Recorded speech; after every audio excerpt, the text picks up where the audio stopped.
And away we go. Okay.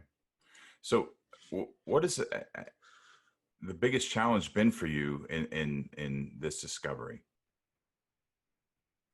That's a good question. I've thought about that a lot the past couple of days. There's been a lot of challenges, obviously. I think that for me, what sets me apart from most NPEs I've met in the past 3 years is that meeting my making contact and meeting my new biological family came easier than most. That same day, I reached out to this person I shared DNA with, and she responded immediately and was extremely welcoming and loving and supportive of me and has been ever since. She's my half sister. She then introduced me to another half sister who's also equally enthusiastic to be a part of my life, and I'm very proud to consider them both my sisters. What surprised me, the biggest challenge I think I've had, is my family of origin, the family I grew up with. They're struggling. They're having a really hard time with this. It's it, it's I think it has definitely affected my relationship with them, and not in a good way. It's kind of sad, and I'm hoping that someday it will get better. It's been 3 years, but I think that they would have much rather that I'd remained silent and not revealed this to anyone. I think that they are wrapped up in the embarrassment, and they are self-conscious of the judgment that's being passed on my mother now, because I have been so vocal and so open and public about it. Um, and I don't think they can get past that. They can't let go of that long enough to see that what matters is that this was affecting me and my origins and who I am down to my core. And that's what should matter more than puritanical, judgmental embarrassment Yeah. of a person who's deceased. I think that that's important to note too. I'll be honest with you. If my mother were still alive, would I have been this open, this public? Probably not.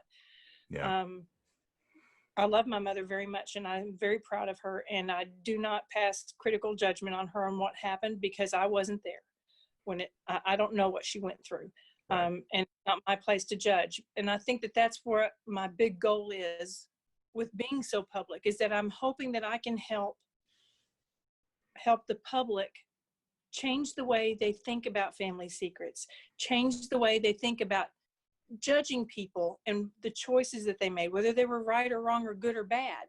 Um, you know, we none of us make all the right choices. We all make some bonerhead decisions on different things, um, but it's not our place to judge what other people go through. We don't know what it was like in that era. We don't know what it was like for women in that era. We can kind of uh, imagine what it's like, but we didn't live it. So I just think it's that's the biggest challenge for me. I think is just trying to help uh, everyone understand that they need to set aside judgmental attitudes towards other people and the choices they made. And I think that would make a big difference with my family of origin too, if they would be able to get to that point. Yeah. Yeah. There's 2 points really that come to mind as you're discussing that. And um, the first one is that I I agree with you, and almost everyone I've talked to agrees with you that holding people accountable for what happened is not relevant. It doesn't really factor into what's really important in this situation. Right. And I, and my mother is still living, and my mother thinks that I do hold judgment against her because that she's held that judgment inside her for 47 years with no outlet. And then when it comes back around, she's projecting that internal judgment on me. I couldn't give a shit less what happened 47 years ago. Like you said, I wasn't there. Lord It's knows I hard. made my own mistakes. I've made enough to last a lifetime for anybody. So that, and everyone, and again, not only you, but everyone else I talked to said that really isn't at the forefront of what this is. That judgment doesn't count. I think for some people it does, but the starting point for us, I think, is that if it didn't happen, you and I wouldn't be here. Right. And I have to start from there. There is no, I've heard people say, I wish my mother wouldn't have had an affair, because you don't get that choice. If your mother doesn't have an affair, you're not, and then you're not the person that your birth certificate father and her would have conceived. It would have been someone completely different. So for me, that's a starting point, that if it hadn't happened, I wouldn't be here. And there's a reason I'm here. So that's what we're going to go with. The second thing, and Dr. Paulette Bethel and I talked about this a lot, and Carrie and I actually talked about this the other day, is the impact this has on everyone is often overlooked. That our identity is completely destroyed. It's just bottomed out. But also my sisters now have to grapple with the fact they're my half sisters. And people don't think that matters, but it does. It does a psychological number, which I think is what you were talking about, that your family's having a real hard time struggling, and the perception they had of your mother and all the things that they had neatly packed into what they thought their life was suddenly is distorted and shattered. And that's hard for all of us. That's hard for all of us. Do you agree? I agree. I think I completely 100% agree with everything you're saying. I think that for people like your mom, they have been so brainwashed and drilled into their brain and conditioned that judgment has to be a part of your life, is just like breathing is. And it's hard for them to take a step back and realize that judgment is a man-made emotion. It's not something that should happen naturally, but it does now, because we've been conditioned from childhood that these judgments need to be in place and that they are very valid.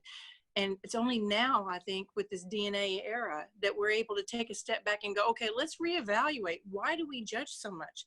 What is it that makes this such an important element of our day-to-day life? And is it healthy? No, it's not. Judgment is toxic. So I think it's sad, because for the older generations, it's even harder for them to let go of conditioning that has been drilled in their heads for 60, 70 years and long. So, my heart goes out to your mom, because I know she's struggling. And I also know that, and we've seen this, Bradley, with our group, haven't we, that people typically initially do not handle shocking information with grace. No. And maybe they fall all over themselves and they make a big hot mess of it in the beginning, but eventually they can come around to making peace and healing their family. I've used this analogy many times, that in a situation with an NPE, when they reach out to the biological father who never knew they existed, for example, everybody's just torn up. Everyone's all upset.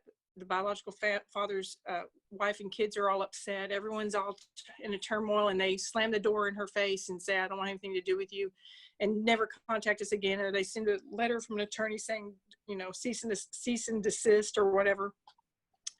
But then some time goes by, and they calm down and they realize this is our new reality. It's not going away. And then they start losing some of that fear that caused them to react the way they did, because that's what it's all based in, is fear. And then eventually they could salvage and have a good relationship. I liken it to a 16-year-old girl coming home and announcing she's pregnant, and the family goes nuts and they scream and yell and they call her terrible names, and she's crumbled on the floor boo-hooing. And you just think, there's no way this family's coming back from this. This just caused so much trauma and scarring for this young girl. This is severe damage. But then 9 months later, they're all hugging each other and kissing and laughing and passing out cigars and balloons, and so happy and falling in love with this new life in their life, because they've had 8 or 9 months to adapt to the idea there's going to be this person in our life, and they're going to be part of our life for the rest of our lives.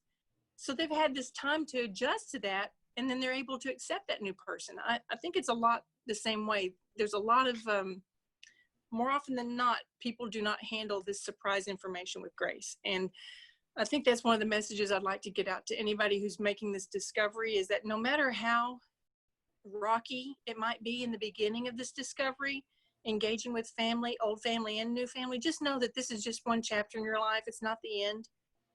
There's going to be more to this story. And people just need time to adjust to their new reality, to accept that this is the way it's going to be now. And Yeah. they just need time, and you've got to give them that. Yeah.